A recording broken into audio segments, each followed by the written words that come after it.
این به خاطر لجبازی ما ایرانی هاست که در کل دنیا فقط یک ایرانی میتونه وقتی زیر بغلشو میخارونه بعد دستشو بو کنه.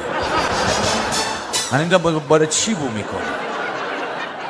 ما خارجی ها رو دیدیم اینجوری میکنن، بو میکنن، اما این میخارونه اول، بعد کسی حواسش نباشه و خودش چرا یه مام یه ودکلون میگه ودکلون ایرانی گرفتم میزنم، اولش بوش خوب نیست، 7-10 ساعت که میگذره بوش کامل میره، تازه عرق خودم بوش بهتر از اونه.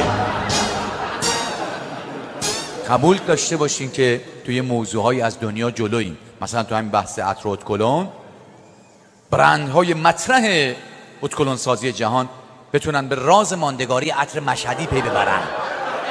یعنی تو هوا منتشر کرده باشن، رد بشی بو میگیری قشنگ. شما با آستینت بزن عطر مشهدی رو، دیگه باید قطع کنی، آستینو بوش نمیره. حالا هی بشور.